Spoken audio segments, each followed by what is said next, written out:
ከባለ ሀብት ጋር የመተኛት እድሉን ባገኝ አይኔን አላሽም ያለች መግለጫ የምትሰጥ ብልቅ ብላ እንዳደገች በይፋ የምትናገር ሴት ለአንድ ድርጅት ሳይሆን ለአንድ ገዳም ማስታወቂያ አሰርተዋት ሄደን ሰውን ሽንቁር ማድረግ፣ ሰውን መውጋት፣ ሰውን ማድማት፣ ማመስገን ካልቻላችሁ ዝም በሉ።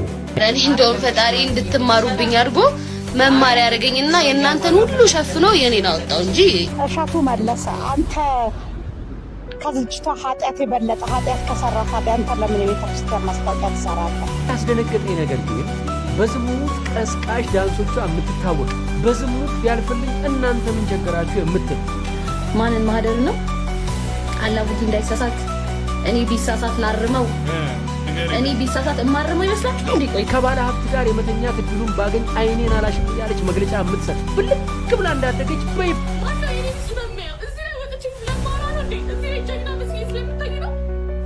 ሰላም ጤና ይስጥልኝ። እንዴት አላችሁ? እግዚአብሔር የተመሰገነ ይሁን። በወቅታዊና በአዲስ ቪዲዮ ተመልሼ መጥቻለሁ። እንግዲህ ዛሬ የምንመለከተው በማህበራዊ ሚዲያ እጅግ አነጋጋሪ ሆነው በዶንኪቲዩ የምታውቁት እሸቱ መለሰ በጣም አንድ ነገር ተናግሯል። በተለይ አንዲትን ልጅ ከዚህ ከቤተክርስቲያን ስርዓት ጋር ከኃጢአት ጋር ተያይዞ ያነሳቸው ነገሮች ብዙዎችን በእጅጉ እያነጋገረ ይገኛልና ይህ ነገር ምንድነው የሚለውን አስቃኛችኋለሁ። በዚህም ጉዳይ እጅግ የምንወዳቸው አባ ገብረ ኪዳን በትላንትናው ዕለት በደብረ አሚን አቡነ ተክለ ሃይማኖት ተገኝተው አንድ ያስተላለፉትም መልእክት አለ። እነዚህንና ሌሎች ነገሮችን ማስቃኛችሁ ይሆናል። ከዚህ በርካታ ነገሮችን እናገኛለንና እስከ መርሐ ግብሩ ፍጻሜ አብራችሁን ቆዩ። ላይክ እስቲ ዛሬ 1000 ግባ። ሁላችሁም ይህንን ቪዲዮ ላይክ አድርጉት። በኮሜንት ሴክሽን ላይ ደግሞ እግዚአብሔር እችን ዕለት ስለሰጠን እግዚአብሔር ይመስገን እያላችሁ መጻፋችሁ እንዳትረሱ። ለብዙዎች ይደርስ ዘንድ ሼርም ማድረጋችሁን አትርሱ። ከሁሉ በፊት የምንጀምረው እንግዲህ እሸቱ መለሰ ባስተላለፈው መልእክት ነው። ምንድነው እሸቱ መለሰ ያነሳቸው ሐሳቦች? ያስደነገጠኝ ነገር ግን በዝሙት ቀስቃሽ ዳንሶቿ የምትታወቅ በዝሙት ቢያልፍልኝ እናንተ ምን ቸገራችሁ የምትል ከባለ ሀብት ጋር የመተኛት እድሉን ባገኝ አይኔን አላሽም ያለች መግለጫ የምትሰጥ ብልቅ ብላ እንዳደገች በይፋ የምትናገር ሴት ለአንድ ድርጅት ሳይሆን ለአንድ ገዳም ማስታወቂያ አሰርተዋት ማየቴ ትንሽ አስደነገጠኝ። እምላችሁ በኃጢአት እንደምበልጣት ቅንጣት ታክል አልጠራጠርም። ነገር ግን በአደባባይ ኃጢአትን በመስበክ አዋርድ ያላትን ሴት የገዳም ማስታወቂያ ስትሰራ ማየት ለታዳጊ ልጆች ምንም ያክል የቆሸሸ ስብዕና ቢኖራችሁም ቤተክርስቲያን በእናንተ ትወከላለች የሚል ግንዛቤ ይፈጥራል። እንግዲህ የዚህችን ልጅ ግብር ልክ አይደለም ብሎ ማውገዝ መጀመሪያ ከአባቶች ይጠበቅ ነበር። ጭራሽ በብልግናሽ ከሚያደንቁሽ ተከታዮችሽ ገንዘብ ለምኝልን ብሎ መሾም በኃጢአት ያፈራችሁትም ገንዘብ ቢሆን እግዚአብሔር ይቀበልላችኋል የሚል የተሳሳተ መልእክት አለው። የዘንድሮ ቲክቶከሮች ደግሞ ሌላ ጉዳ መጡ። ማታ ጭፈራ ቤት ባደሩበት ልብስ የክለቡን ላብ እንኳን ሳይታጠቡ ጠዋት ቤተክርስቲያን ሄደው የምስጋና ቪዲዮ ይለቁልናል። አስቡት እስቲ። ባጠገባቸው ስታልፉ የሺሻና የዕጣን ሽታ ተደባልቆ ነው የሚሸታችሁ። አንዳንዴ ስክሮል ስታደርጉ አንዱ ቪዲዮ ላይ ነይ ማታ ማታ እያሉ ውስኪ ሲራጩ አድረው ስዋይፕ ስታደርጉት ቀጣዩ ቪዲዮ ላይ አውደ ምሕረት ላይ ጸበል ሲረጩ ታያላችሁ። የምንገርመው እኛ ነን። አንድ ባለጌ ቲክቶከር ቤተክርስቲያን ግቢ ሲገባ ስናይ እኮ ልክ የደርቢ ዋንጫ እንደበላ ትልቅ ቡድን ድል እንዳስመዘገብን ነው የምንቆጥረው። ወይኔ ኮመንቱ እና ዘንበዋለን አይደል? የኔም መቤት እንትናይ የመቤት ወዳጅ ጸጋውን ያብዛልሽ። ኧረ ምን አይነት ጸጋ ነው! የሃንጎበር ጸጋ ነው ወገኔ። ማታ ጭፈራ ቤት ያደሩበትን ቪዲዮና የቤተ መቅደስን ቪዲዮ በአንድ አካውንት በተከታታይ መልቀቅ እኮ ቤተ መቅደሱና ጭፈራ ቤቱን በአንድ ሚዛን ማስቀመጥ ነው። ቤተ መቅደስ እኮ የራሱ ሕግ አለው። ንጽህናን ጠብቆ በፍርሃትና በመንቀጥቀጥ የሚረገጥ ቦታ ነው እንጂ የቲክቶክ ፓርቲቱ መተወኛ ቦታ እኮ አይደለም።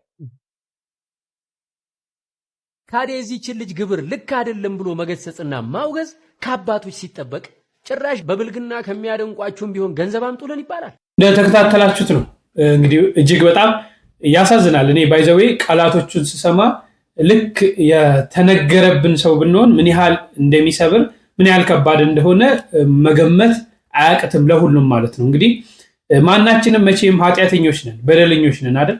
ሁላችንም እያንዳንዳችንን በደል ጌታችን መድኃኒታችን ኢየሱስ ክርስቶስ ሸፍኖልን ሰውሮልን ነው እንጂ የእያንዳንዳችን በደልና ኃጢአት በግንባሮቻችን ቢጻፍ ኖሮ ዛሬ ማንም ቀና ብሎ ሚሄድ ያለ ሰው አይመስለኝም። እንግዲህ እሸቱ መለሰ ሁለት ነገሮችን ነው አሁን የምንመለከተው። አንደኛ ወጥ ከቤተ ክርስቲያን ወይ ሃይማኖተኛ ነን፣ አለበለዚያ ደግሞ አንዴ ሃይማኖተኛ አንዴ ደግሞ ዓለማዊ ይሆንን ሁለቱም ላይ እግሮቻችንን አናስገባ ለማለት ነው። በሃይማኖት መንገድ የምንሄድ ከሆነ በሃይማኖት መንገድ እንሂድ፣ በሃይማኖት መንገድ ማንሄድ ከሆነ ደግሞ የሃይማኖታን መንገድ ትተን በዛ መንገድ እንጓዝ። ዝሙት እየወደድን በዝሙት ለማደግ እየፈለግን በሴሰኛነት ዓለም ውስጥ እያለ ወደ ቤተክርስቲያን መተን ደግሞ የቤተ እግዚአብሔርን ማስታወቂያ መስራትና ሌሎች ነገሮችን ማድረግ ተገቢ አይደለም የሚል ነው። ባይዘው ይሄንን ሐሳብ ያነሳበት እሱ ለምንድነው ካላችሁ ሰዎች እንዲስቡት። እሱም እኮ ማስታወቂያ ነው የሰራው። ሰዎች ትኩረት ሰጥተው ያንን ነገር እንዲመለከቱ ነው። ሙሉውን በዶንኪ ቲዩብ ገብታችሁ ማየት ስለምትችሉ ማለት ነው። እነዚህን ሐሳቦች አንስተዋል። እንግዲህ እነዚህ ሐሳቦች አንዲትን ልጅ ባምቢ ሀበሻ ወይም ደግሞ ሀና ግዳ የምትባል ልጅ አለች። እሷ ላይ 100% ያነጣጠረ ነው። ስሟን ባይጠራው እሷ የምታደርጋቸውን እሷ ያለቻቸውን ተግባራቶች የሚናገር ነው። ግን እሸቱ በብስለት በእድሜ ባለው ነገር ከዚች ልጅ የተሻለ ነው ብዬ አስባለሁ። ደግሞም ነው ይህንን ማድረግ ነበረበት፣ ይህንን መናገር ነበረበት። ከምን አንጻር ነው እነዚህ ነገሮች ማንሳት የነበረበት፣ ከምን አንጻርስ ነው ማንሳት ያልነበረበት የሚለውን በርካታ ሰዎች የሰጧቸውን ሀሳቦች አስቀኛቸዋለሁ። ከዛ በፊት ግን ለማስታወስ ያህል ይህቺ ልጅ ምን ተናግራ ነው ይህን ያህል የተናገራት የሚለውን እንስማ። ማንን ማህደር ነው አላቡዲ እንዳይሳሳት እኔ ቢሳሳት ላርመው እኔ ቢሳሳት እማርመው ይመስላችሁ እንዴ? ቆይ ግን እናንተ በፍጹም ምታርሙ ይመስልን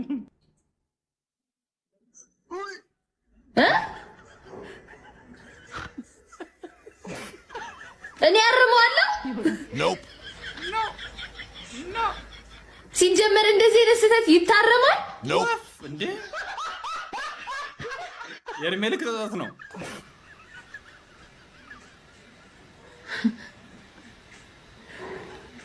ምን ያላረም ትዳር እኮ በጣም ተራ ነገር ነው።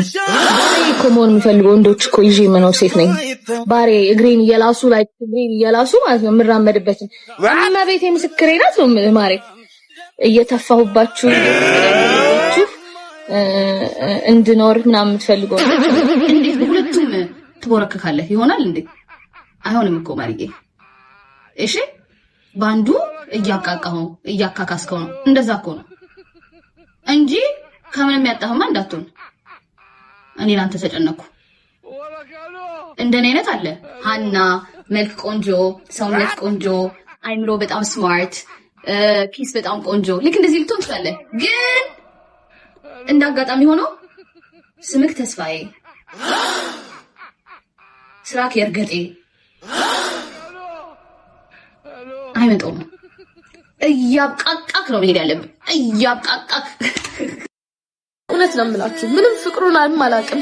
ስዕል አድኖ የቅዱስ ጊዮርጊስ እንደሆነ አውቃለሁ እንጂ እዚህ ጋር እንኳን ያለችው ልጅ ማን እንደሆነች ምን እንደሆነ ምንም በከፋኝ ሰዓት በጣም ጫጫታ ስለሚበዛብኝ እዚህ ላይ ሁሉም ሰው እጅ ጠቋሚ ሲሆንብኝ ተነስቼ እሱ ጋር ሄጄ በቃ ስዕል አድኖ የማይረሳ ልመኔ በእውነት ከዚህ አስነስቶ በረሃ ድረስ ወስዶ የእሱን ተአምር እንድመሰክር በአይኖቼ አይቼ እንድመሰክር አድርጎ መልሶኝ ዛሬ ቤቴን በእልልታ ሞልቶ የደስታ እንባ የሚያስነባኝ ሰማዕቱ ለእኔ እንደደረሰ ለእናንተ ይድረስላችሁ። እዚህ ጋር ያለችው አሁን ብሩክታዊት ነች። ብሩክታዊት ግን እኔ ነች።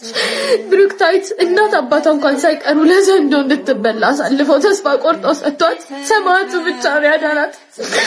እኔንም አባቴ እንደዛ ነው ያዳነኝ። ሁሉም ጣሱ ሲቀስርብኝ፣ ሁሉም ሲናገረኝ የኔ አባት ግን ካለውበት ነገር ጎትቶ ወጣኝ። በእውነት አመስግኑልኝ። እናንተም ጸሎት ስታደርጉ ወለተ ሐናን የሰማት ሰማዕቱ የልዳው ኮከብ የልዳው ፀሐይ ሰማዕቱ ቅዱስ ጊዮርጊስ እኔንም ስማኝ በሉልኝ። ወደ ደጁ ደግሞ ስትሄዱ አደራ በስሜ ሻማ ወይም ጧፍ አብረታችሁ አመስግኑልኝ እና ሁሌም እስከ መጨረሻ ድረስ ጠብቃት ብላችሁ ተማጸኑልኝ። ራስ መተማመኔን ይዤ ሰዎቼን ችግር ላውጣ ወይስ ቁንጭርጭር ላለ ህዝብ ነው ሀና ግዴ ልጨነቅ? በራሱ የሚተማመንና ራሱን የሚያከብር ሰው ክብሩን ሌሎችን በማዋረድ አይገነባም። አንዳንድ ባህሪዎች በራስ መተማመን ጋር ይጋጫሉ። በራስ የመተማመን አቅም አለን ብለን እያወራ ሰዎች ደግሞ ተለያየ መንገድ በሚሰድቡን ሰዓት በሚነቅፉን ሰዓት ከነዛ ሰዎች ስድብ 3 እጥፍ በልጠን እኛ የምንናገር ከሆነ በራስ መተማመን አይደለም። ይሄ ስሜታችንን መቆጣጠር ሲያቅተን ነው። በራስ መተማመን አንዱ ስሜትን መቆጣጠር ነውና ከበላህ በኋላ ተንቀሳቀስ እንደሚባለው ሁሉ ከመናገርም በፊት አስብ ይባላል። ትዳር ዝም ብሎ ከሱቅ የሚገዛ አይደለም። አንቺ እንዳቀለልሽው በሰው ፈቃድ ብቻ የሚቆም አይደለም። ትዳር ከእግዚአብሔር ነው። ወንድ ልጅ ደግሞ የቤት ራስ ክብር ያለው የትዳር አጋር እንጂ ዝቅ ተደርጎ የሚታይ ፍጥረት አይደለም። ብዙ ጊዜ በስሜት የምንናገራቸው ቃላቶች መልሰው ራሳችንን ነው የሚጎዱን። በዚህም ደግሞ የአንደበት ጥንቃቄ ያስፈልገናል። ምላስ አጥንት የላትም አይደል? ግን አጥንት የመስበር ፓወር አላት። ዛሬ ላይ የሚሰማችሁ ትዕቢት ነገ የህይወት ጠባሳ ሊሆን ይችላልና የምንናገረው ንግግር ጥንቃቄ ብናደርግ መልካም ነው። ክብር ለሚገባው ክብር መስጠት የብልህነት መጀመሪያ ነው። ትዳርን በዚህ ልክ አትናቂ። መከባበር በሌለበት ቦታ በረከት አይኖርም። ሰውን ማክበር ራስን ማክበር ነው። ምክንያቱም የምንዘራውን ነውና የምናጭደው። የማይመለስ ቀስትና የማይታጠፍ ቃል ሁል ጊዜ ባለቤቱን ይጎዳል ይባላል። ለሁላችንም ማስተዋሉን ያድለን። እንግዲህ እንደተከታተላችሁት ነው ያነሳቻቸው። በተለይ ከዚህ ከአላሙዲ ጋር ተያይዞ አላሙዲ ይሳሳትብሻል ምናምን የሚሉ ነገሮችን ያው በግብረ ስጋ ግንኙነት ማለት ነው። እኔ ቢሳሳትም አላስቆመውም የሚሉ ነገሮች፣ ክብርን ዝቅ የሚያደርጉ ነገሮች በተለይ ከዚህ ከትዳር ጋር ደግሞ እንደሰማችሁት ነው። እና ልጅቷን በየጊዜው የምትናገራቸው ነገሮች ተገቢ ናቸው ብዬ አይደለም፣ በፍጹም ተገቢ አይደሉም። በዚህ ማህበራዊ ሚዲያ ገብቶ መቅረብ ያለባቸው ነገሮች አይደለም። ግን ሰዎችን በምን አይነት መንገድ ነው ማነጽስ፣ በምን አይነት መንገድ ነው ከውድቀት ማንሳት የምንችለው የሚለውን ደግሞ ማወቅ ያስፈልጋል።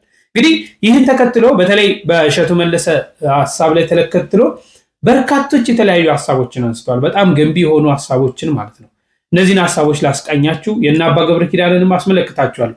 በዚህ ላይ አዶናይም የሰጠው ነገር አለ፣ እነሱንም እንመለከታለን። እና እስቲ የተለያዩ ሰዎች ያነሷቸውን ሀሳቦች ተመልከቱ። ቀስቃሽ ዳንሶቿ የምትታወቅ በዝሙት ቢያልፍልኝ እናንተ ምን ቸገራችሁ የምትል ከባለ ሀብት ጋር የመተኛት እድሉን ባገኝ አይኔን አላሽም እያለች መግለጫ የምትሰጥ ብልቅ ብላ እንዳደገች በይፋ የምትናገር ሴት ለአንድ ድርጅት ሳይሆን ለአንድ ገዳም ማስታወቂያ አሰርተዋት ማየቴ ትንሽ አስደነገጠኝ። እምላችሁ በኃጢአት እንደምበልጣት ቅንጣት ታክል አልጠራጠርም። ነገር ግን በአደባባይ ኃጢአትን በመስበክ አዋርድ ያላትን ሴት የገዳም ማስታወቂያ ስትሰራ ማየት ለታዳጊ ልጆች ምንም ያክል የቆሸሸ ስብዕና ቢኖራችሁም ቤተክርስቲያን በእናንተ ትወከላለች የሚል ግንዛቤ ይፈጥራል። እንግዲህ የዚህችን ልጅ ግብር ልክ አይደለም ብሎ ማውገዝ መጀመሪያ ከአባቶች ይጠበቅ ነበር። ጭራሽ በብልግናሽ ከሚያደንቁሽ ተከታዮችሽ ገንዘብ ለምኝልኝ ብሎ እንደው በኔ ሞት ከክፋት አትዩብኝ፣ ያየህብንን ያላሳየህብን ብለን እኛ ስንጸልይ እግዚአብሔር ገመናችንን ስለሚከትልን ነው። የእሷንም ገመና ካንተ በላይ እግዚአብሔር ያውቃል፣ አንተ ከምታውቀው በላይ። ይቺ ልጅ የሰው መካኒክ ከሆነው ከገዳም ሰው ተጠርቦ ከሚሰራበት ለነፍስ ከሚታደርበት ቦታ ወዴት ትሂድ? የዓለሙን ነገር ዝሙተኛ ሴት ነች ይቺ ልጅ። ከዚህ ነገር ለመላቀቅ ወዴት ትሂድ? ከአባቷ ቤት ለነፍስ ለማደር ትልም ያሬድን ያነቃው ምሳሌ ይሆናል እኮ። ከዝሙተኞች ገንዘብ ሰብስቢ ብሎ መሾም እነዛ ዝሙተኞችን የምታወጣው የነሱ ነፍስ ማደር ምክንያት ሆናስ ቢሆን ኖሮ አንድና አንድ ክርስቶስ ወደ ምድር የወረደው የተሰቀለው አሁን አንተ ላወገዝካት ሴት ነው። አብዛኛው ወንድምና እህቶቼ በቤተ ክርስቲያን በኩል ሲያልፉ ኃጢአታችን ስብር ስለሚያደርገን አንሳለም። ግን እግዚአብሔር ምን ይላል? ከነ ኃጢአታችሁ ከነ ድካማችሁ ኑ። በላይ ሰብ ያን ሁሉ ነፍስ አጥፍቶ ተምሯል። ንስሐ እለት ተለት ነች። ያችን ሴት ዛሬ አሳድሮ ነገ ሲያውላት የንስሐ ዕድሜ እየጨመረላት ነው። ለምንድን ነው አንተ ኮምፕሌን የምታደርገው? ጭራሽ እግዚአብሔር አለ የማይሰለች አንቺን መማር ይቅር ማለት የማይሰለች እግዚአብሔር አለ ብለህ እጅህን ሰንዝረ ከዛ ነገር እንደማውጣት እንደማገዝ ጭራሽ ወደ ጨለማ የዕጣንና የሺሻ ጭስ ስለሚጋጭ ብለህ ወደ ታች ወረወርክ። ባፋ አወገዝካት። ምላስ አጥንት የለውም፣ አጥንት ይሰብራል። እንደዚህ አይነት ነገር ስታደርጉ ኃላፊነት ይሰማችሁ፣ ትውልድ ትቀርጻላችሁ ብለን የምናስባችሁ ትልልቅ ሰዎች በተለይ እሸቱ መለሰ አንተ ከዝጅቷ ኃጢአት የበለጠ ኃጢአት ከሰራ ታዲያ አንተ ለምን የቤተ ክርስቲያን ማስታወቂያ ትሰራለህ? የኃጢአት መበላለጥ አለው እንዴ? ኃጢአት ነው። መስረቅም መዘሞትም ምንም ማለትም ኃጢአት ከሆነ ኃጢአት ነው። ያንተ ኃጢአት ጽድቅ፣ የእሷ ኃጢአት ኩነኔ የሆነው በምን ምክንያት ነው? ፕላስ ደግሞ እንደዚህ እንዴት ይባላል? ማንን እንዳልክ እኮ እኛ መገመት አያዳግተንም። አንተ ምን ነው የራስህ ልጅ ቲቪ አላሳይም እያልክ ህፃናት እያቀረብክ አረቄ ምናምን እያስተዋወቅክ የነበርክ እኮ ግለሰብ ነህ። አናውቅም እንዴ? አንተ ወጥተህ ለቤተ ክርስቲያን ብር ስታሰባስብ አልነበር? ዲያቆን ስለሆንክ ነው? ቄስ ስለሆንክ ነው? አንተ ወይስ ጳጳስ ስለሆንክ ነው ወጥተህ ብር ስታሰባስብ የነበረው? እንደው ቢያሳስብህ እንኳን ያ ጉዳይ ቢያሳስብህ እንኳን ለልጅቷ መንገር ትችል ነበር። ኦር ደግሞ ለልጅቷ መልእክት የሰጡ ሰዎችን ማስታወቂያ ስጪ ያሏትን ሰዎች እሱ ቆርቆሮ ከሆነ እኔ ግን እሱ ስላልመሰለኝ ግለሰቧ ላይ ጥላቻ ስላለብህ ወይም የሆነ እይታ ስላለብህ ነው እንደዛ አይነት ነገር የተናገርከው። እና ምን ነው የኛ ቤተክርስቲያን እኮ ለማንም አርቲስት አይደል እንዴ መድረክ አሱሳታ የምታዘምረው? ምንም ክነት ምን ለሌላቸው ምናምን እስካሁን እንደዚህ ስትናገሩ ስላልሰማው ነው። እና ትንሽ ይደብራል። የተናገርክበት ቶንና ምናምን ልታስተላልፍ የፈለግከው መልእክት ዲስሬስፔክት ነው፣ ያስጠላል። በእሸቱ እጅ ቢሆን ኖሮ ገነት መግቢያና ሲኦል መግቢያ አጣፈንታ ታሪ አቋርጠና አልቆልን ነበረ። እና ጋይስ አሞኛል፣ አፍንጫ ምናምን ከነካሁኝ ዶንት ማይንድ ሚ ኤኒዌይስ ወጥቶ ማለት ነው። ምን እንዳለ ታውቃለህ? ውገሯቸው፣ ቤተሰቦቹም ይወገሩ፣ ልጆቹም ይወገሩ፣ ጊፍት ሰጮቹም ይወገሩ፣ ውገሯቸው። ማነው አንተን የፍርድ ዱላ ሰጥቶ ፈራጅ ያደረገ? ማነው ለአንተ ክንፍና ሄሎ ጭንቅላት ላይ ያስቀመጠልህ? ያማል እንዴ? ከየት የመጣ ነው? እናታችሁ ደግሞ ቁጭ ብሎ ዩቲዩብ ላይ እኮ ነው ያወራው። ይሄ እንደዚህ ዝም ብሎ ሲወራ የሰው ልጅ እኮ የሆነ ነገር ሲያወራ ምናምን ያወራል። ልትሳሳት ትችላለህ። ከሆነ ጊዜ በኋላ ሀሳብህን ትቀይራለህ። የሰው ልጅ ነው። ኦኬ ኦፒኒየኖች አንዳንዴ ሊሳሳቱ ይችላል። እንት ኦኬ ዩቲዩብ ላይ ካሜራ ደቅነህ ብቻ ለፍልፈህ ከዛ ኤዲት ተደርገው ምናምን እስኪወጣ አንድ ሰው ተው ያለ የለም፣ አካባቢ ማንም የለም። ሲያስጠላ በእናታችሁ ናይት። አንተ የልጅ አባት አይደለህ እንዴ? ልጅ አድጋ እንዴት ተርናውት እንደምታደርግ በምን ታውቃለህ?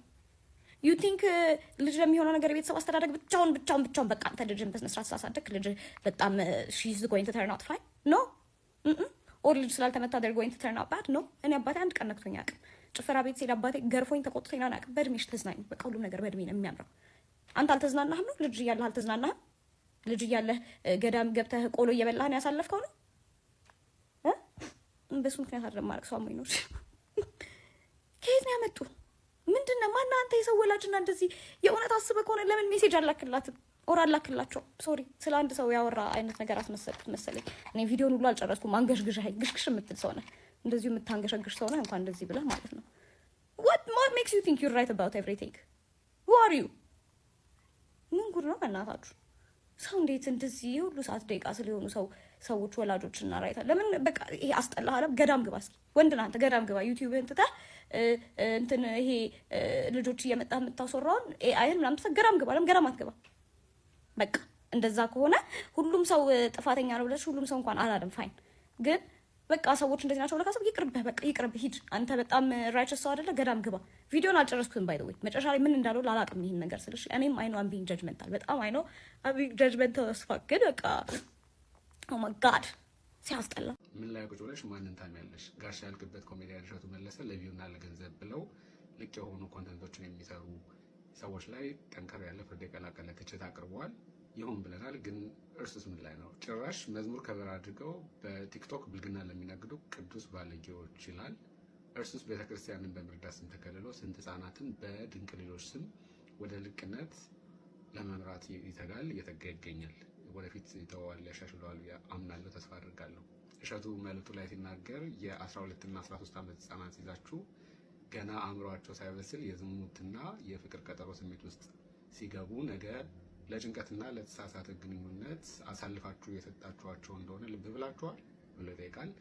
ዘፈኑን እንደመገሰጽ እና ለእናንተም አይሆንም እንደማለት ጭራሽ እንዲዘፍኑ የምትገፏቸው እናንተ ናችሁ። ይህ ጀግንነት ሳይሆን ቻይልድ ኤክስፕሎይቴሽን ወይም ህጻናትን ለቪው መበዝበዝ፣ ለገንዘብ መበዝበዝ ወይም መሸጥ ይባላል ብሎ ጥሩ ቃል አምጥቷል። በትክክል ድርጊቱን የሚገልጸው ቻይልድ ኤክስፕሎይቴሽን ወይም ደግሞ ህጻናትን ለገንዘብ፣ ለቪው፣ ለዝና መበዝበዝ የሚለው ነው። ይሄ ግን በጣም በቀጥታ እሱኑ ነው የሚመለከተው። እንደውም እሱ ድንቅ ብሎ ስለ ፍቅረኛና ስለ ሱስ፣ ስለ ሜካፕ ትቀቢያለሽ ወይ ፍቅረኛ አለሽ ወይ ያለ የሚጠይቃቸው ልጆች 6፣ 7፣ 8 ዓመት ቢሆኑ ነው 12፣ 13ም አልደረሱም። እና በቀጥታ ይሄ ስቴትመንት ራሱን ይመለከተዋል። እሸቱን እንደው በቀና ልብና በሆደ ሰፊነት ከተመለከተው እኔስ ምን እያደረኩ ነው ብሎ ቢጠይቅ ያም ሆነ ይህ ትውልድ ይጠይቃል። ምን ላይ ቁጭ ብለሽ ማንን ታሚያለሽ ብሎ እንደኔ አመለካከት የእሱን ችሎታ እንደሚረዳና እንደሚያደንቅ እና የተሻለ ነገር መስራት ይችላል ትንሽ ትህትና ቢጨምርበትና ምንካይም ብሎ ራሱ የሚመለከትበት ብሎ እንደሚቆጭ ሰው ከሱ በላይ ማኒፕሌት አድራጊ አለ ብዬ አላስብም። ገዳም ሄዳችሁ ነጠላ ለብሳችሁ ቪዲዮ ትለቃላችሁ፣ ይሄ ማኒፕሌሽን ነው ወይም ሰውን መሸወድ ይባላል ይላል። የሚላቸው ነገሮች ትክክል ናቸው፣ ግን ለራሱም ይመለከቱታል። ራሱን ምን እያደረኩ ነው ያለሁት? እሸቱ ከየት ወዴት፣ እንዴት እዚህ ጋር ደረስኩኝ? ለምንስ ደረስኩኝ? ትውልድ ምን አይነት ኃላፊነት ሰጠኝ? እኔ ደግሞ ለትውልድ ምን ማድረግ እችላለሁ ብሎ ራሱን መጠየቅ መመርመር ያለበት ጊዜ ይመስለኛል። ከቁስ ፍላጎት የወጣ ይመስለኛል። እግዚአብሔር ይመስገን ጥሩ ይሰራል፣ ጥሩ ገንዘብ ያገኛል። በጣም ቢዝነስ ማይንድ ነው። ዝም ብሎ ነገሮችን እየሰማ ወደ ገንዘብ የመለወጥ ችሎታ ላይ አናደንቃለሁ። ነገር ግን ህጻናትን ኤክስፕሎይት ማድረግ፣ ማኒፕሌት ማድረግ፣ ተመልካቾችን በዚህም በዚያም እያሉ አጥምዶ መያዝ ትክክል አይመስለኝም። እሱ ሲያደርገው ትክክል ከሆነ ሌሎች ሲያደርጉት ለምን ኮረበጠው? በጣም ያሳቀኝ ግን ይህን መልዕክት ያስተላለፈበት ቪዲዮ ላይ ራሱ ለሽቀላ አይወዝም ዛስሸቱ ቲፒካል ሸቱ መጨረሻ ላይ የኤአይ ስልጠና ይላል። ኦኬ ጥሩ ነው ኤአይ ማሰልጠን ብቻ። በእኔ አተያይ አረዳድ ለገንዘብ ምንም ነገር የሚሰራ ሰው የሚለው ሲታሰብ ከሚመጡብኝ ሰዎች አንዱ እሸቱ መለሰ ነው። እሱ ጥሩ ማሳያ ነው ብዬ ነው አስበው። ችግር የለውም ገንዘብ መስራት። ትውልድ ተበላሸ አልተበላሸ አይ ዶንት ቲንክ ኬር ያደርጋል ብዬ ቅቤ ሞራል ጥብቅና ነገር አለችው እና የቤተክርስቲያንን ስክሪን ሴቨር አለችው። እሷን ይዞ ተጠቅሞ የፈለገውን ነገር ማድረግ ይችላል። በጣም የማዝነው ለልጁ የሚመኘውን ለሌሎች ልጆች ይነፍጋል፣ ወይም ደግሞ ለልጁ የከለከለውን ለሌሎች ሰዎች አምርቶ ይሰጣል። ይህን ስናገር ከዚህ ቀደም አንስቼው አውቃለሁ። ወላጆች ናቸው መቆጣጠር ያለባቸው ብላችኋል ነው። አምራቹም ይጠየቃል። አምራችም ተጠያቂነት አለበት፣ ኃላፊነት አለበት። የሞራል የህግ ጥያቄ ሊመጣበትም ይችላል፣ የማህበረሰብ ጥያቄ ሊመጣበትም ይችላል። እሱም ቢቀር ያየ የሰማ የታዘበ ሰው ሀሳቡ እንደዚህ ደግሞ ሪፍሌክት የማድረግ እና የመጠየቅ መብት አለው። እሱን መርሳት የለብንም። ነገሩን ጠቅለል ሳደርገው በራሱ ቃል እዛው ቪዲዮ ላይ በተጠቀመበት ቃል በቃል አንድ ምክር ላስተላልፍለት ፈልጋለሁ ለራሱ። ስማኝ ወንድሜ፣ እንጀራ ለማግኘት መርዝ መሸጥ የለብም። ጋሪ እየገፋ ጫማ እየጠገንክ እግዚአብሔርን ማመስገንና በሰላም መኖር ትችላለህ። አንድ ጥያቄ የሆነብኝን ጥያቄ ብቻ ልጠይቃችሁና ይሄንን ፋይል እንዝጋው። እንግዲህ ትላንትና እሸቱ ልክ አይደለም ባምቢን በዛ መልኩ መናገሩ ልክ ነው ብላችኋል። ምክንያቱም ባምቢ በአደባባይ ኃጢአቷን ስለተናገረች ስለተናዘዘች ወይም ኃጢአቷ ስለተገለጠ የገዳም ማስታወቂያ መስራት አልነበረባትም ነው የብዙዎቻችሁ ሀሳብ፣ የእሸቱም ጭምር ማለት ነው። እኔ ደግሞ ላስታውሳችሁ የምፈልገው ከወራት በፊት የጊሸን ማርያም የገዳም ገቢ ማሰባሰቢያ ላይ ዘፋኞቻችን ሳይቀር እዛ ማሰባሰቢያ ላይ ነበሩ፣ ላይቭ ቁጭ ብለው ማለት ነው። እና ዘፋኝነት ደግሞ በቤተ ክርስቲያን በኦርቶዶክስ ተዋህዶ ሃይማኖት ኃጢአት ነው። ስለዚህ ባምቢና ዘፋኝነት ውስጥ ያሉ ወንድሞች ኃጢአታቸው ይለያያል ማለት ነው። ማለት ቤተክርስቲያኗን ለማገልገል የነሱ ኃጢአት ችግር የለውም ገቢ ቢያሰባስቡም፣ የእሷ ግን ከባድ ስለሆነ አትችልም ነው።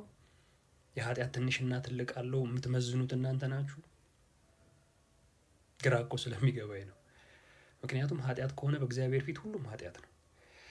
የኃጢአት ትንሽ ትልቅ የለውም። ኃጢአትን ሁሉ የሚያስተሰርይ ይቅር የሚል ደግሞ እግዚአብሔር ስለሆነ ማለት ነው።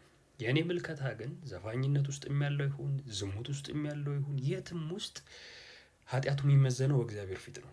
ከልቡ እግዚአብሔርን ለማገዝ ወይም ተጸጽቶ ከእውነት ከልቡ ወደ ቤተ ክርስቲያን ከሄደ ማንም ሊከለክለው አይችልም። እኔንም እናንተንም የአባታችን ቤት ስለሆነ ማለት ነው። ከዛ ውጭ ግን እንደናንተ አባባል የባምቢ ኃጢአት በጣም ከፍ ያለ ነው፣ የዘፋኝነት ወይም የሌላው ሰው ደግሞ ኖርማል ነው ብላችሁ የምትከፋፍሉ ከሆነ ደግሞ አዲስ ሃይማኖት ስለሆነ እየመሰረታችሁ ያላችሁት ጎራ እንድትለዩ ነው። ባምቢን እያየው ነበር ሰሞኑን እና ላይቭ ላይ መጨረሻ ላይ ቤተሰቤን ላስተዳድርበት ልኖርበት ያለችው ቪዲዮ አሳዘነችኝ በጣም። እና ግን ኖርማሊ ብዙ ሰው ኦፌንድድ የሆነው ትዳር እኮ ውድ ነገር አይደለም ምናምን በማለቷ ነው። እና እኔ አንድ ትዳሩን በጣም እንደሚወድ ትዳሩን እንደሚያከብር እዚህ ምድር ላይ ከተደረገለት ነገር ሁሉ ትልቁ ነገሩ ትዳሩ እንደሆነ ሰው ልንገራችሁ።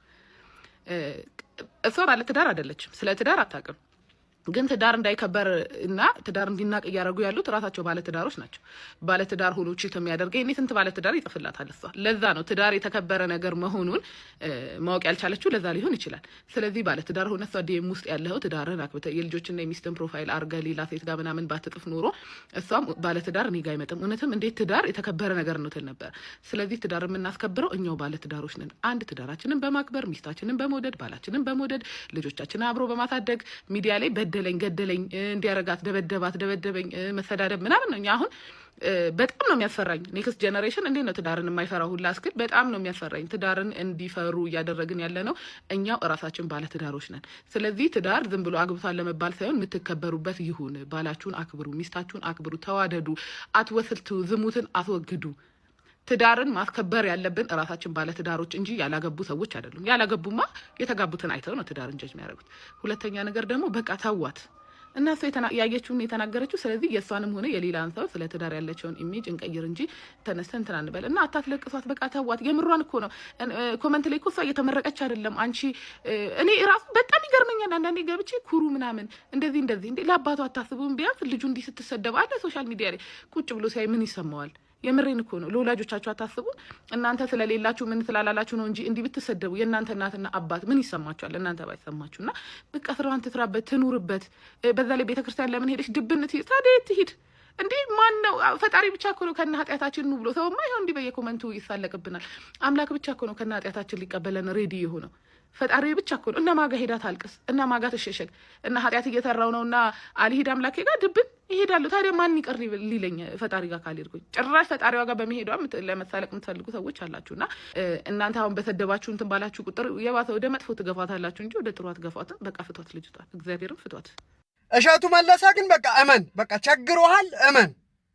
በቃ የኢትዮጵያ ሕዝብ ይርዳኝ፣ የመኪና ብድር አለብኝ፣ ቤት ተከራይቼ ነው የምኖረው፣ ብዙ ሰራተኞች አሉኝ፣ እነሱን መክፈል አቅቶኛል ብለህ ሀላል አድርገው። በቃ ችግርህን ሀላል አድርገው። እንዴ ምንድነው አቅጣጫ ቀዳዳ እየፈለክ ካልደፈንኩ የምትለው የህዝቤን?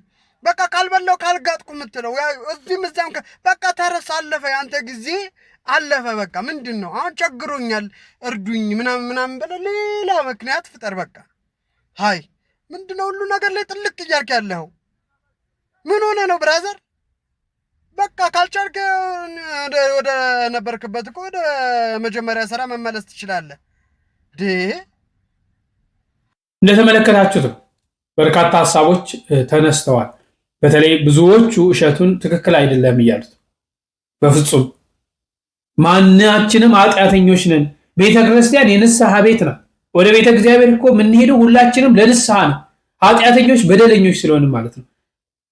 እኛ ማንን የሰዎችን ኃጢአት በዚህ ልክ እያወጣን ማሸማቀቅ? እንግዲህ ልጅቷ እኮ እንደው በሐላል በፊት ለፊት ነው ስለ ራሷ ኃጢአት እየተነገረች ያለችው እያወራች ያለችው። እኛ ያለን አይደል ኃጢአቶቻችንን ደብቀን ያለነው።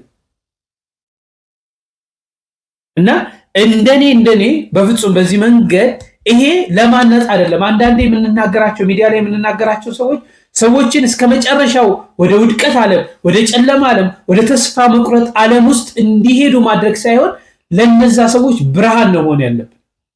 እነዛን ሰዎች እንዴት ነው ከዛ ጨለማ ውስጥ እንዴት ነው ከዛ ኃጢአት ውስጥ ወጥተው በርትተው ሊታዩ የሚችሉት? እንዴት ነው ወደ ቤተ እግዚአብሔር በንጹህ ልባቸው ካለባቸው ኃጢአት ከሚሰሩት በደል ወጥተው ወደ ቤተ እግዚአብሔር ሊሄዱ የሚችሉበትን መንገድ ላመቻች ነው እንጂ ሰዎችን እስከ መጨረሻ ወደታችን ጣልማ አያዋጥ።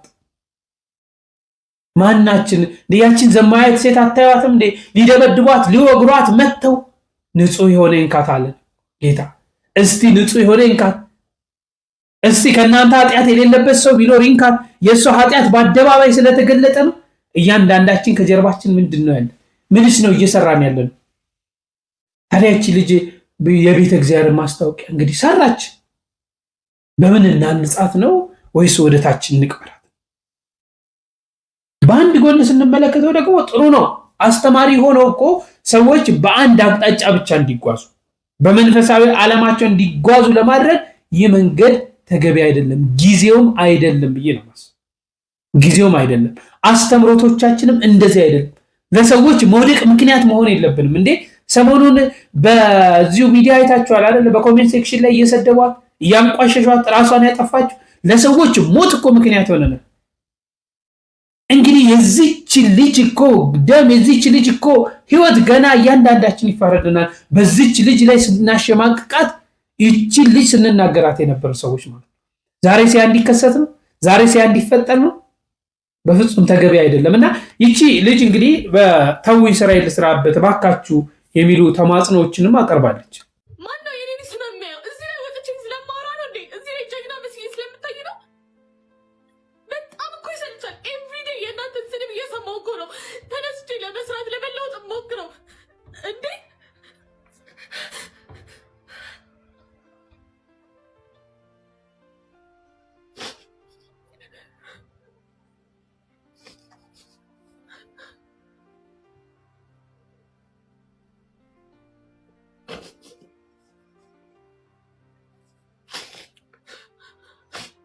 እኔ አሁን ምንም አልፈልግም።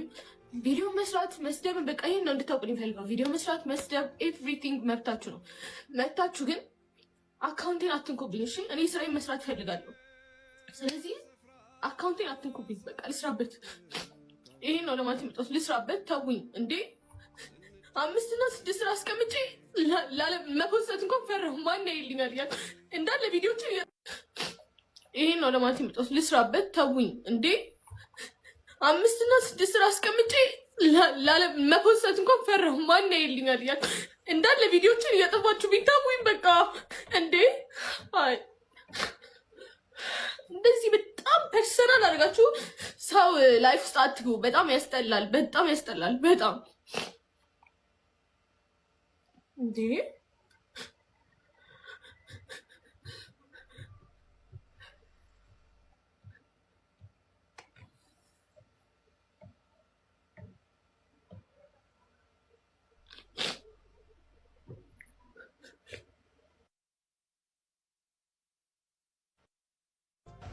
ስምንተኛ ክፍል ያደረስኩት የግል ማስተምረው ታናሽ ወንድም አለኝ። እናቴን እያሳከምኩ ነው የምኖረው። አንድ በዝሙት የወደቀች ሴትዮ ነበረችና ሁሉም ሰዎች ሊወግሯት ድንጋይ ይዘው ተሰበሰቡና ጌታችንና መድኃኒታችን ኢየሱስ ክርስቶስ መጥቶ እስቲ ከመካከላችሁ ኃጢአት የሌለበት ሰው እቺን ሴትዮ ይውገራት ሲል ሁሉም ሰው ድንጋዩን ጥሎ ወጣ።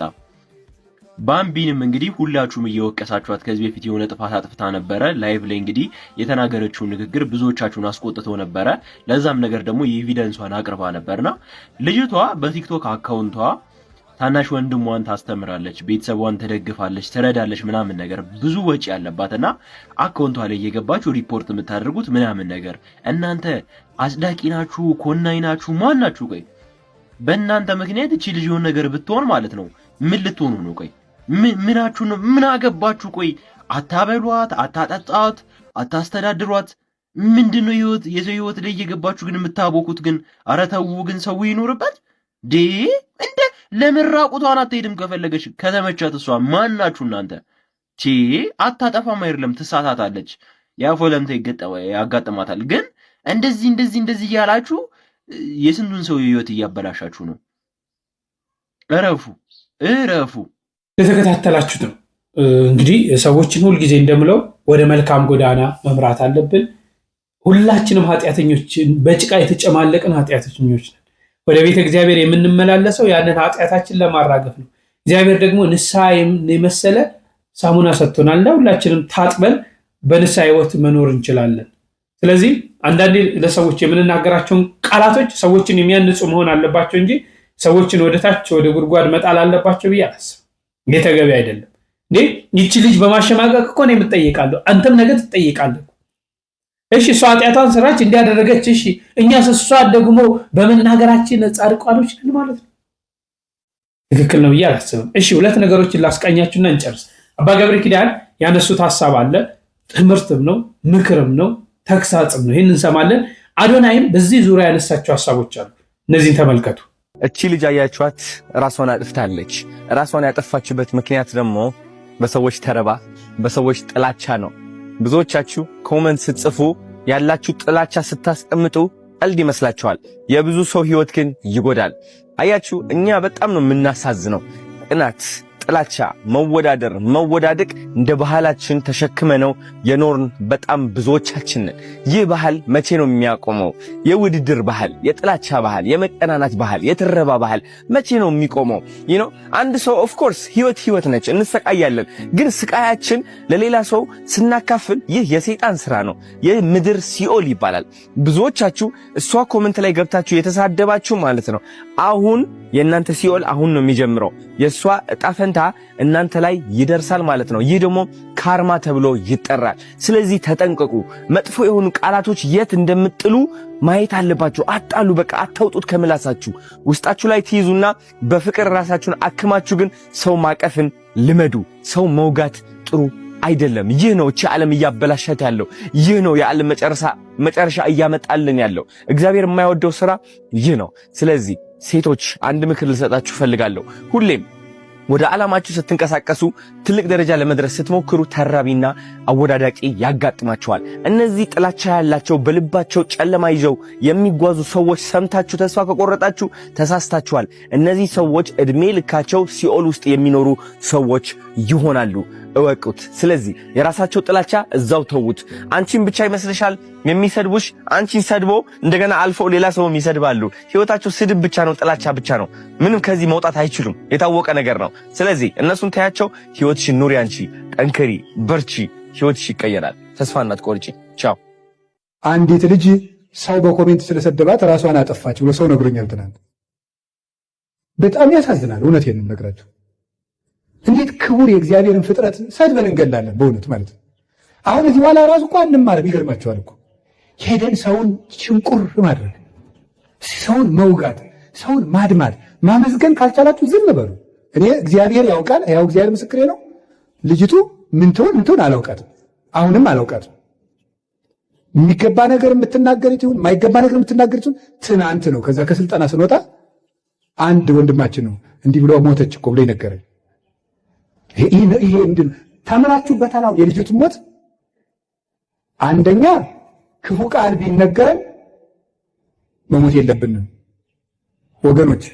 ሰው የመሰለውን ነው የሚናገረው እኮ ያሰበውን ይናገራል፣ ያሰበውን ይናገራል፣ የመሰለውን ይናገራል። እግዚአብሔር እስካለልን ድረስ ሰው የጣለውን እግዚአብሔር ያነሳዋል።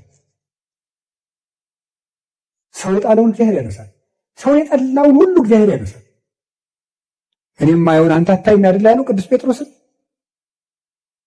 ሰው የውጭ ኃጢአትን ያህል እግዚአብሔር የልብ ጽድቅን ያህል ይመለከታል። እና በህይወታችሁ ዘመን ከዚህ ልጅ ህይወት ተነስቼ ብነግራችሁ እኔ ሃይማኖቷን ምን ይሁን አላውቅም። ምነግራችሁ ግን ስለ ሰው አስተያየት ብላችሁ አትኑሩ፣ ስለ እግዚአብሔር ብላችሁ ነው። ምክር ከሆነ ተቀበሉት። እንዲያውም አንድ ነገር በዚያው ሰው ሲናገራችሁ ምን ማሰብ እንደሚገባችሁ አንድ የቅዱስ ዮሐንስ አፈወርቅን 3 ንግግሮች ልንገራችሁ። ሰው ክፉ ቃል ሲነገራችሁ ደግሞ ነገም እናንተ እንዳትሞቱ ብዬ ነው። ሰው ክፉ ቃል ሲነገራችሁ ምንድነው ማሰብ ያለባችሁ? 3 ነገር ነው ማሰብ ያለባችሁ። ቅዱስ ዮሐንስ አፈወርቅ ዮሐንስ ወንጌልን ሲተረጉም የተናገረው አንደኛው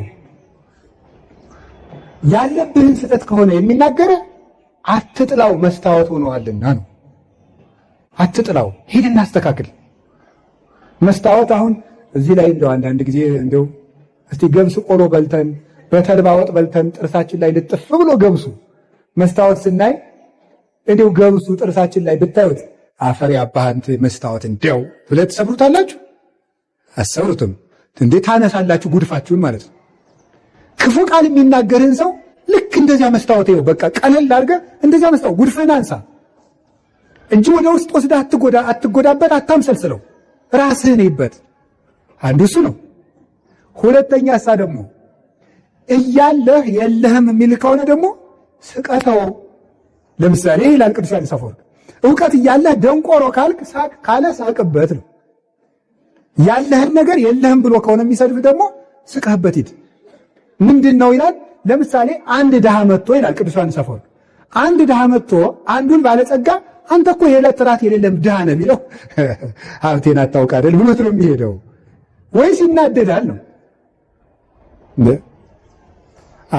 አንድ ባለጸጋ ነበሩ፣ ስማቸውን አልጠቅስም። እና የሆኑ ሰዎች ተሰብስበው እንደወሰው ልጅ ያወጡ ይሆን አላቸዋል። እኔም አውቃቸዋለሁ። እና ሰው ልጅ ያወጡ ይሆን ሲሏቸው ምን ቢሉ ጥሩ ነው? እገሌ የማን ልጅ ሆነና። የትኛውን ነው እንደዛ የሚሉት? አንዱን ሀብታም ልጃቸውን አለ የተባለውን ማለት ነው። ሰው ልጅ ያወጡ ይሆን ብሏቸዋል። እገሌ የማን ልጅ ሆነና። ስለዚህ አልከፋቸውም ማለት ነው፣ አለ ብለው ስለሚያስቡ። ስለዚህ አንድ ሰው ያላችሁ ነገር አንተ ደንቆሮ፣ አንተ ደደብ ምን ያናድዳችኋል ታዲያ? ያለህን እውቀት ራስህ ታውቀው የለን? ኧረ እባክህ ከፈለክና ወረቀቴና ላሳይህ ማስተርስ የት እንደተመሩ ምን አለፋ፣ በተግባር ይገለጣል። ሶስተኛ በተፈጥሮ እየሰደበ ከሆነ ጸልይለት። ምክንያቱሳ ወንድሙን ደንቆሮ ብሎ የሚሰድብ በገሃነም ይፈረድበታል ይላል። ተፈጥሯዊ ጉዳዩን አንተ ዕውር፣ አንተ ደርጋማ፣ አንተ አንካሳ፣ አንተ ምናምንቴ ብሎ የተፈጥሮ ስጦታውን አንስቶ የሚሳደብ ሰው በየት ይፈረድበታል? በገሃነም። ስለዚህ በገሃነም የሚፈረድበትን ስራ እየሰራ ስለሆነ ወይኔ ወንድሜ እኔን ሰድቦ ገሃነም ሊገባ ነው ብለህ ጸልይለት ነው ያለው ቅዱስ ዮሐንስ አፈወርቅ። የመጨረሻ ግን ክርስቶስ እንደተሰደበ አስብ። ክርስቶስ ተሰድቦ እኔ የተሰደብኩ ብላችሁ ለምንድን ነው ሌሊት ተቀን እረፍት የምትነሳችሁ? ውሃ መጠጣት የሚያቅታችሁ? እራት አልበላችሁም? ለምንድን ነው? ጌታዬ ተሰድቧል ብላችሁ ተጽናኑ። ስለዚህ እንደዚህ ያላችሁ ፈልጌ ነው። በአንጻሩ ግን ደግሞ ሰውን በቃል በጦር ከገደለ በቃል የወጋ ይበልጣል። ሰውን እንዴ እግዚአብሔር ያሳያችሁ። በጦር እኮ አንድን ሰው ወግቶት ቢሄድ ሮጠን እንነቅለዋለን።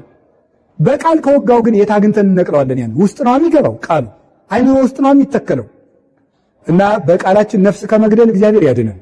አፋችሁን ከርክሙ በሞት ያፈርሰው። እንዲሁም ልንገራችሁ፣ ስንመጻደቅ እኛ የምንፈርድባቸው ወንበዴዎች ቀድመውን መንግስተ ሰማያት ሊገቡ ይችላሉ። እኛ የምንሰድባቸው ይሄ ገሊሊ እንዲህ ያለ ነው የምንላቸው። ጸልዩለት። አረጋዊ መንፈሳዊ ብሏል። ለመሪከ ፈያታዊ ወዘማዊ በል በአይቲ አምር ለማይቀድመን በውስተ ገነት ከመፈያታዊ ዘማን። ሌባ ወንበዴ ብታይ ይሄ ሰውዬ ዘማዊ ብታይ ይሄ ሰውዬ እኔን ቀድሞኝ መንግስተ ሰማያት ይገባለሁ ምን አውቃለሁ እያልክ ለፍ። እንደ ፈያታዊ ዘማን ቀድሞኝ ይገባለሁ ምን አውቃለሁ እያልክ ለፍ እንጂ አቤቴ ዘፋኝ፣ አቤቴ ሌባ፣ አቤቴ ዘማዊ፣ አቤቴ ሰካራም አትበል። አንተን ይቀድምህ እንደሆነ አታውቅም ነው። ቅዱስ ኤፍሬም አንዲት ሴት ለነገስታቱ ስትዘፍን አያት እና እየዘፈነች ነገስታቱ ደስ ብሏቸው ጠጅ እየጠጡ ያይና አልፎ ሲሄድ አለቀሰ። ምን ሆነ ነው የምታለቅስ ቢሉት በሁለት ነገር አለቅሳለሁ። በምንድን? የመጀመሪያው ይቺ ሴት እነዚህ ነገስታት የምታስደስተውን ያህል ፈጣሪን አለማስደሰቴ፣ እሷ ለምድር ንጉስ እንዲህ ስትለፋ እኔ ለሰማይ ንጉስ አለመልፋቴ። ሁለተኛ ነፍሷን አይቻ አሳዝናኛል። ሰውን ብትችሉ ካለበት አውጡት፣ ካልሆነ ግን ባለበት ላይ ሸክም አትጨምሩበት። ብትችሉ ካለበት ጉድጓድ አውጡት። እንዲያውም አንድ ልንገራችሁ፣ ከባሕታውያን አንዱ ከሴተኛ አዳሪዎች ቤት የሚሄድ ሰው ነበር። ቅርጫት ይሰራል፣ ቅርጫቱን ይሸጣል፣ ማታ ከሴተኛ አዳሪዎች ቤት ይሄዳል። ስንት ነው የምታሳድር ይላቸዋል። ይሄን ያህል በዛሬን ይመጣል ብሏት ይሄዳል። ብሩን ይከፍላል። ይሄድና ገብቶ ማልቀስ ይጀምራል። ምን ሆነ ነው መልክ ያስጠልቷል ትለዋለች። አላስጠላኝም። እና ምንድን ነው የሚያስለቅስህ? እንሞታለን። ከዛ በኋላ አብራው ታለቅሳለች። ምን ላድርግ? ንስሐ ልግባ። ያችን ለንስሐ አባት ይሰጣና እሱ ደግሞ በመነገው ቅርጫት ይሰራል። እንደው አንድ የመጽሐፍ መምህር ደግሞ ነበሩ። እሳቸው ደግሞ ምን አደረጉ ይባላል? ሴተኛ አዳሪዎች ጋር እየሄዱ የወር ደመወዛቸው ጥቂት ስለሆኑ የመጽሐፍ መምህር ናቸው። ጥቂት ስለሆነች ልጄ ስንት ነው የምታሳድሪ? በአንድ ቀን ይሄን ነው ቢያንስ የሰንበት ነፍስሽ ትረፍ፣ የሰንበቱን እኔ ልክፈልሽ ይሉ ነበር ይባላል።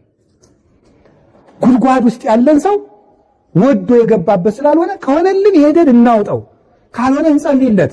እየወጋን ግን ሰው መግደል የለብንም። ዲያብሎስ የሚገድለው አይበቃም እንዴ? እና ክርስቶስ ተስፋችሁ ነው። ምንም ተስፋ ብትቆርጡ ደግሞ ራሳችሁን አታጥፉ። እንግዲህ ያችን የሞተችውን እህታችን ባናውቃትም እግዚአብሔር በቸርነት ዓይኑ ይመልከታት፣ የቅዱሳን አምላክ ይማራት። እንደዚህ ካልን ሌላችሁ የፈለግኩት ነገር እርቅ ትልቅ ነገር ነው። ጠብ ደግሞ ክፉ ነው። በቃል ሰውን አትውጉ። ብፁዓን ገባርያነ ሰላም፣ ሰውን የሚያስታርቁ ሰዎች ንዑዳን ክቡራን ናቸው። አንድም ብለው አባቶቻችን ራሳቸውን በንስሐ የሚያስታርቁ ንዑዳን ክቡራን ናቸው። የሚያስታርቁ ማለት ራሳቸውን በንስሐ ከእግዚአብሔር ጋር የሚያስታርቁ። ይሄ ባለ 50 ሰማይና ምድር ታርቀውበታል። አሁንም ንስሐ ግቡ። በባለ 50 ንስሐ የለም የተባለው ስግደት አይሰጣችሁ ነው እንጂ አትናዘዙም አልተባለም። እሾህ ወግቶኝ አሁን ባለ 50 ነው በሰኔ ነቅልልሃለሁ ይባላል እንዴ? እንዴ እሾህ አይደለም እንዴ? ኃጢአት ምንድነው? እሾህ ነው። ነፍሴን እየወጋት አይደለም እንዴ? እና እሱን በሰኔ ነቅልልሃለሁ ሊባል ነው እየወጋኝ? አሁኑም ሄዳችሁ ታረቁ፣ ከእግዚአብሔር ጋር እንታረቅ። ኢትዮጵያ ምን ያስፈልጋታል ብትሉኝ፣ ከእግዚአብሔር ጋር መታረቅ። ኢትዮጵያ የሚያዋጣት እጇን ወደ እግዚአብሔር መዘርጋት። ከእግዚአብሔር ጋር ከታረቅን እግዚአብሔር ለግፈኞች ልብ ይሰጣል። እግዚአብሔር ክፉ ልብን ይመልሳል። ደም አፍሳሾችን እጃቸውን ይሰበስባል። በእውነት ጥሩ ነገሮች ተነስተዋል። በተለይ አባ ገብረ ኪዳን ከልጅቷ ልፈት ጋር አንስተው አዶናይም ሰዎችን ከማውደቅ ወደ ታች ከመጣል ምንናገራቸውን ቃላቶች ጀምሮ የተናገራቸው ነገሮች አሉና ጥንቃቄ ልናደርግ ያስፈልጋል ብዬ አስባለሁ። ሁልጊዜ በመልካም ጎዳና ነው መመራት ያለብን። ካልቻልን ዝም ማለት አለብን። ሰዎችን መጉዳት አለብን ብዬ አላስብም። በዚህ ላይ እስቲ እናንተ ሀሳብ አስተያየታችሁን ስጡ። በሌሎች መረጃዎች እንገናኛለን። እስከዛው ቸር ቆዩልኝ።